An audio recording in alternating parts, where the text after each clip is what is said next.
The TNA roster is facing a major shakeup. Plus, an AEW star has gone and won the CMLL World title. And Ric Flair shares a dark theory on the passing of Hulk Hogan. It's all in the Cultaholic wrestling news right now. As the year is coming to an end, it looks like the TNA roster could be getting a little shakeup. And something similar happens around about this time every year, Sam, with the TNA roster as contracts come to an end and we kind of head towards like a refreshed locker room in the new year. Yeah, it's sort of like Glastonbury's fallow year a little bit. But it comes around every season, and then it's usually swiftly followed by the New Japan shakeup as well. But yeah, there's a little bit more speculation going into it this year, isn't there? Yeah, so Fightful Selector reported that multiple major TNA contracts are up at the end of this year, and it includes some heavy hitters for TNA over the last 12 months. Zachary Wentz, first of all, he's been part of the Rascals, and this would be the timing of this would be a shame because we've just had Desmond Xavier, formerly Wesley, return to the Treehouse, and now Zachary Wentz's deal's up. Potentially Zachary's gone. However, it has also been reported and suggested that the entire Treehouse could be getting uprooted and going somewhere else. Right.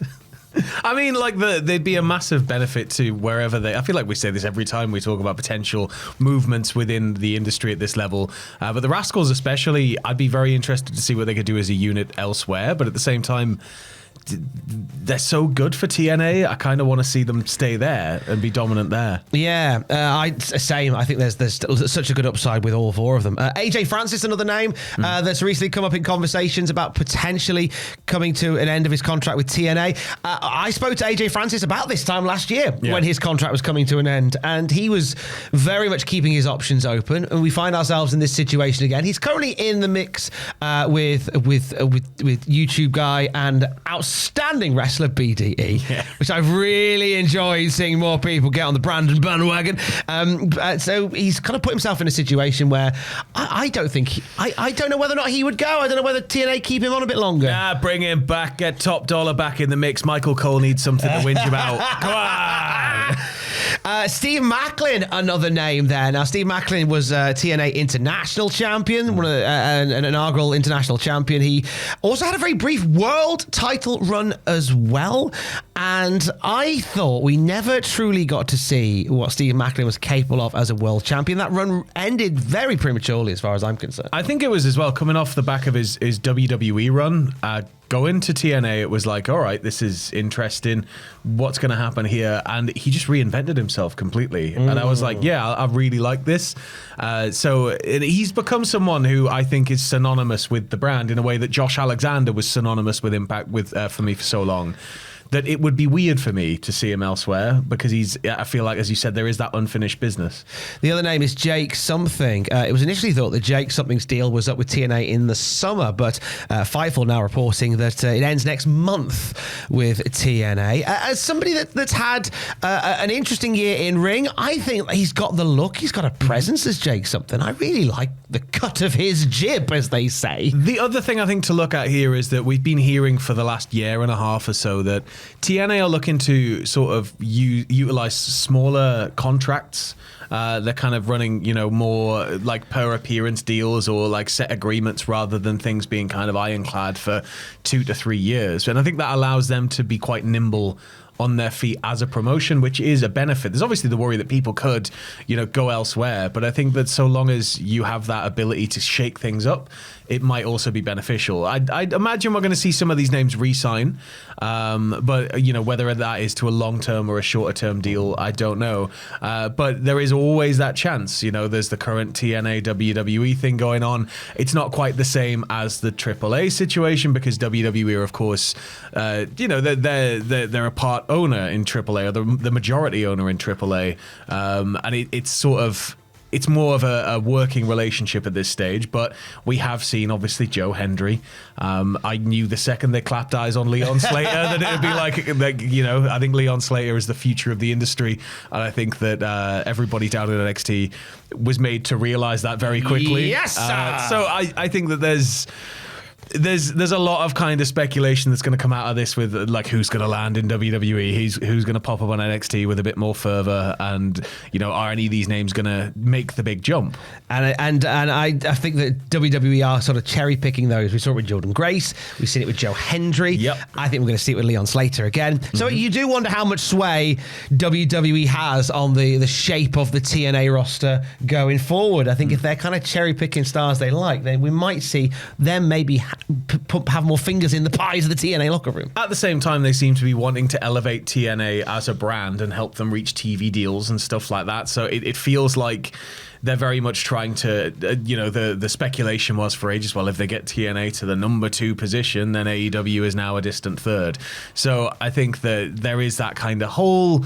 There's some sort of big plot underway, and I think we're only going to be privy to it after after all the dust settles. That's kind of the vibe that we're going, because when it was announced earlier this week that AAA had a deal with Fox, we kind of thought, well, how long will it be until WWE helps TNA get that big deal? Well, there was talks of TNA going to what do you call them, AMC, like the massive TV sort of drama brand were maybe looking at bringing TNA into to be a featured part of their output, which would be massive for TNA. So I think that we are going to see TNA reach some sort of major TV deal soon, which is great because I feel like TNA on a wider, with a wider audience is only a positive thing for the industry as a whole. I think TNA, AEW, and WWE having all that scope. I think a high tide raises all ships. I think everybody's doing well, everybody does well. Just ignore the fact that some of those ships have cannons firing directly at one of them and they're circling it.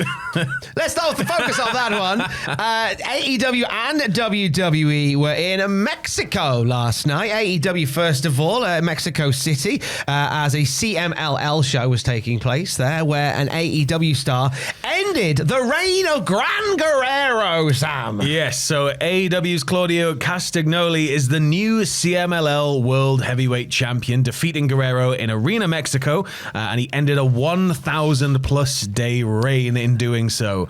Tony Khan then took to Twitter to congratulate him, saying, on behalf of AEW, we're very proud to have an AEW star, especially one of Claudio's immense stature, as champion in CMLL. Congratulations to CMLL. I think that Claudio will be a great champion. And yeah, I think he'll be a great champion. Let him run wild, man. Oh, that's it. Do we see this as maybe another step in? Because the Death Riders situation on AEW TV is an interesting one at the moment. Is because we've seen Jon Moxley submit several times now.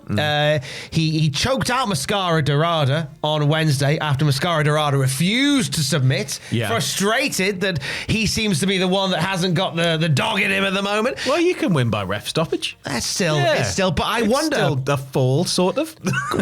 Still kind of counts. Claudio turning up as CMLL World Champion, does this maybe push him towards leading the Death Riders? So for me, I want Pac to be the one to snap. I want Pac to be the one to come down, because the look of disgust on his face. I mean, they all looked a bit annoyed, but Pac looked disgusted when he tapped again. So it was like, I think Pac sort of fits that wild, crazy, sort of unpredictable character. I think if we had Claudio, though, it would be very calculated. And I think similarly, he'd be a fantastic leader. This is certainly something he can tout, because what gold's Moxley got? Exactly. I'll throw this out there. The ring in his ear. Oh, that's true. I'll throw this out there. Marina Shafir to lead the Death Riders. Yeah?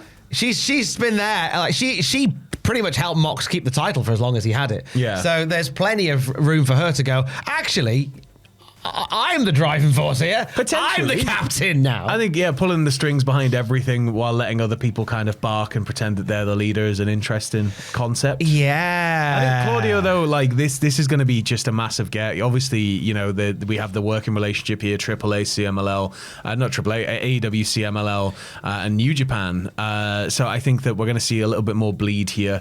It's something we've wanted for a while, is a bit more bleed. But then the thing is, everybody kind of goes, well, AEW just seems to win everything, and then nothing happens for the other promotions.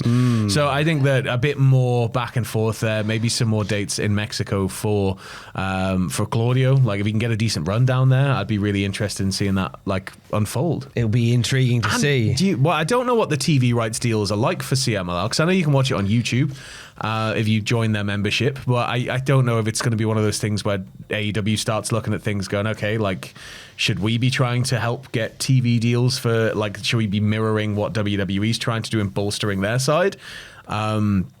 I think that if you have Claudio down there, you're certainly going to have an influx of non-lucha fans tuning in for the first time in order to watch it. So I think it's a very good way to advertise CMLL as a brand. Very much so. WWE were also in Mexico last night. There was a AAA show that was streamed on WWE's YouTube channel. And last night, it opened, did the show with WWE ID and Evolve star Jack Cartwheel winning a triple threat over Chris Carter and Elio Ric Flair, former Aigle Blanc. Aigle Blanc's first proper match under a WWE umbrella, and he was fantastic. What a class of signings these are going to be. Like, but you've also got Mike D just waiting in the wings. Goddamn, Mike D is going to be on the main roster within like a week of them even watching him. They're going to be like, yeah, just put a mid-card belt on him straight away. Get that man over here immediately. But I think that, yeah, like it's Aigle Blanc's, well, Elio Lafleur now. He is going to be a real big standout for them. And also Jack Cartwheel's just been on a tear, hasn't he? He really has. Yeah. And it was announced after that triple threat match that Jack Cartwheel, along with NXT's Javon Evans, going to challenge Laredo Kid for the AAA Cruiserweight title at Guerrero de Titanes. Yeah, so that show is also set to see Ethan Page challenging El Hijo de Dr. Wagner Jr. for the AAA Latin American title. Los Psycho-Circus will face the Wyatt Six. Vikingo is going to take on Dragon Lee in a grudge match. And despite recent injury concerns, Penta is still set to reunite with Rey Fénix against Dom and El Grande Americano. Haven't seen anything, and forgive me if I'm wrong, haven't seen anything about that match being cancelled. It's still on the cards. Penta did put out an update following his injury on Raw, in which he said that he's going to come back stronger from it. Hopefully they've just popped the shoulder back in and they can crack on, because they'd be devastated. We get this close to a Lucha Brothers return and we get it snatched away. This is it, but I think that if the match is still going ahead, then surely that means maybe it's not as bad. It's still a tag match, so it means that, you know, maybe Fénix could carry the brunt of the load for his team. But at the same time, I could see it just being kind of quietly off to one side if needs be. I think they're going to want the Lucha Brothers reuniting on, you know, especially when it comes to main roster WWE stuff. They're going to want him at 100% for that. But here it might just be a massive thing for the audience. So you might not need it to be quite full gear, you know. Fingers crossed for Guerrero de Titanes, where we see the Lucha Brothers back together. That would be nice. However, this weekend is all about Survivor Series. No sleep last weekend, no sleep this weekend. Sleep is for losers. You sleep when you're dead. Loser, Sam Driver. It's one of those where you will have been forgiven in your sleep-deprived state for thinking that you'd seen Jinder Mahal's Tron popping up at Petco Park, which is WWE doing, they're trolling us. And it's been fun the last couple of days where they've been getting the stadium set up. They played Steve Austin's video on the Tron there. They played Jinder Mahal's Tron on there. You cheeky devils. I see you. No, they're both coming back. So Aren't you going to look a fool when the tag team of Jinder Mahal and Steve Austin return and lay waste to the roster? The Maharaja Razors. Yeah. Hell Raja Razors. That would be it. I will have egg all over my face, but I will eat up all the egg. But Survivor Series is live tonight. Live reactions with this gentleman and the smaller, bespectacled gentleman later, Andrew Hodkinson. Yes, I believe we are set to go live from 10 p.m. UK time, along with the start of the pre-show. It'll be me and the Dingle right here on the YouTube channel, youtube.com/cultaholic/live. And then, we'll be watching the show all the way through to its bitter end. But it's a stacked show for only having 4 matches on it. You did your predictions yesterday. We did. They're on the channel. We've also got this week's podcast gone out. And coming out the back of this show, you are going to have as well WTF moments over on Patreon. And it was 2 big shows, so it's 2 punishment week. If ever you needed a reason to get on the Patreon. If ever I needed a reason to just go move to Australia in the next 2 days. You have no idea the noises Ross has been making as he's been planning stuff. Oh, man. Keep an eye on that one. Patreon.com/Cultaholic, the exclusive home of Cultaholic punishments. We can do so much more on the Patreon than we could on the YouTube. YouTube would tell us off for some of the stuff we've done on the Patreon for punishments. We did all the safe ones. Now we've got to do all the really dangerous ones. Yeah! Flair. And thank you for being a Patreon and allowing us to be dangerous and put each other through a horrible time. Yeah. We're very grateful. Patreon.com/Cultaholics to join us. Ric Flair, our main story today. He was a guest on the Double Coverage podcast. Spoke about Hulk Hogan. Before we get to that, there's a couple of other things he spoke about. One of them was the booking of his former Evolution teammate, Randall Keith. He said, Randy Orton is the best male worker in the company right now. Woo! They don't utilize him in the way I would if I was Booker. Woo! But I'm not. Woo! So he can still work his ass off, but he's making a lot, woo, of money. He's doing good, he's happy, and that's all that matters. He gives one more woo at the end. Woo! There it is. Well, I think, like, in a way, yeah, he's right. Randy is, like, untouchably, born to wrestle. Like, the man is fantastic. But at the same time, like, he might be sort of not being maybe utilized in the way that he wants him to be utilized, but does Randy want to be utilized in that way right now? Like, I think it's one of those things where I don't know. Maybe I think he's quite happy just sort of just stepping back a little bit and just popping up as and when. Maybe he's not. We never know. But like ultimately, I think that I see where he's coming from because it's his mate and he's right. He's one of the best workers they've got. And you'd think you'd want to feature him more. But at the same time, right now, I guess we've got that clog. So we sort of already had like a busy airport and a load of planes circling, waiting to land around the title picture. Then we had, the Vision and everything and Seth's injury. And then at the same time, we got the Cena stuff going on. And it's like some of these planes need to hurry up and clear so that other planes can get into land. And do I think there's going to be some more featured stuff for Randy soon? Yeah. Yeah. Do I think Randy's going to be right back at the top of the card with the title at some point next year? Potentially. Like, I think that he's somebody you can capably have in and around that scene. He's somebody who can easily sort of win anything and everybody goes, well, it's Randy Orton. And I think that it's one of those things where if the storyline's right, if it all aligns, then there's definitely a lot more gold left in there, right? There is more to that, to what Randy Orton can offer, and maybe we'll see it in 2026.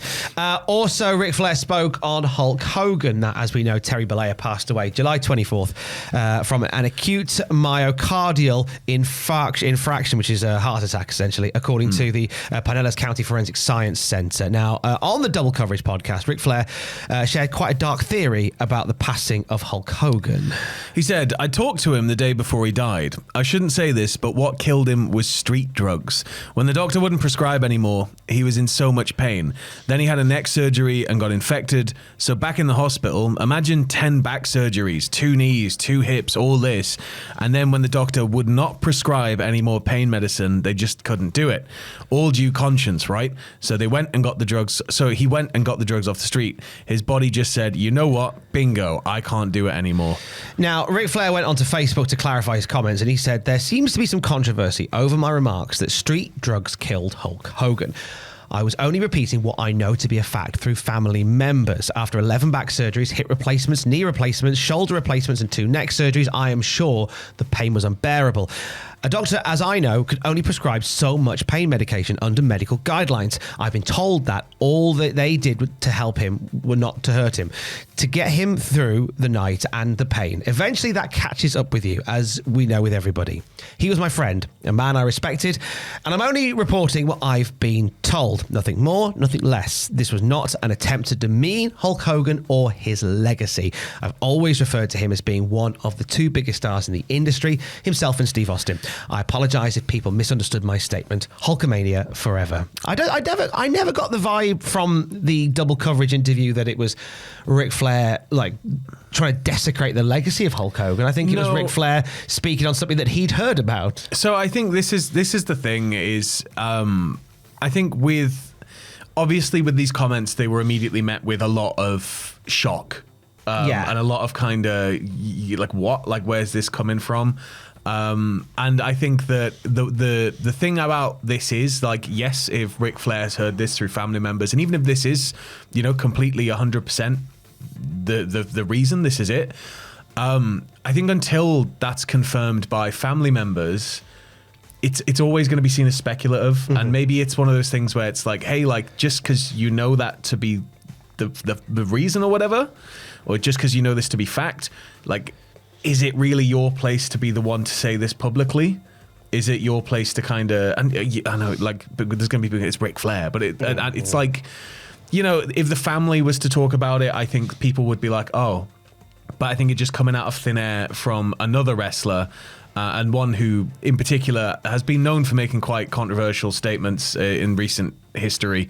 It led to a lot of people kind of going, oh, like, what's he on about? And immediately writing it off. So it's one of these where I think that it was just an odd thing, considering it was coming from someone who wasn't a family member. Like, again, if it was like Nick or Brooke or Linda or whoever, his wife, then I'd understand, like, okay, oh God, that's why.